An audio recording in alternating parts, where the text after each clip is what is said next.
குடியாத்தம் அடுத்த ஏர்த்தாங்கல் கிராமத்தில் அதிமுக வேட்பாளர் மருத்துவர் பசுபதி இரட்டை இலை சின்னத்திற்கு தீவிர வாக்கு சேகரிப்பில் ஈடுபட்டார்.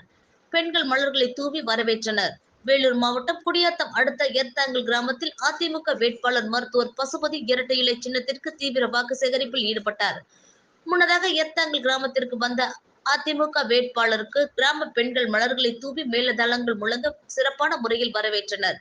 பின்னர் வேட்பாளர் மருத்துவர் பசுபதி பேசுகையில், நான் இந்த தொகுதியைச் சேர்ந்தவர், மருத்துவத் துறையில் சேவை செய்தவர், தற்பொழுது மக்கள் சேவை ஆற்ற வந்துள்ளேன். திமுக சார்பில் போட்டியிட்டு உள்ள வேட்பாளர் வெற்றி பெற்று சென்றவர், தற்பொழுது இத்தேர்தலில் வந்து உள்ளார். மற்றவர் கட்சிக்கு தாவி சென்றவர்.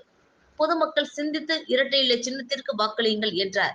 இதில் ஒன்றிய செயலாளர் சிவா, குடியாத்தம் நகர செயலாளர் பழனி, துரை வெங்கடேசன், நெல்லூர்பேட்டை முன்னாள் பஞ்சாயத்து தலைவர் பிச்சாண்டி உள்ளிட்ட பலர் கலந்து கொண்டனர். நான் அந்த கிராமத்துல பிறந்து இரட்டை இலை சின்னத்தில் நீங்களாம் வாக்களிப்பீர்கள் என்று நம்பி உங்களிடம் வருகை புரிந்தேன். இரட்டை இலை சின்னத்தில் வாக்களித்து வெற்றி பெற செய்ய வேண்டும் என்று உங்களை எல்லாம் வாக்களிக்க வேண்டும் என்று மீண்டும் ஒரு முறை கூறி, இங்க வந்துக்கிறவங்க எல்லாம் இரட்டை இலைக்கு போட்டுருவீங்க, அதுல எந்த சந்தேகம் இல்லை. அது பக்கம் அவருக்கு வாக்கு போட்டு வெற்றி பெற வேண்டும் என்று கிராமமாக சென்று வாக்கு திரட்டி கொண்டிருக்கிறோம்.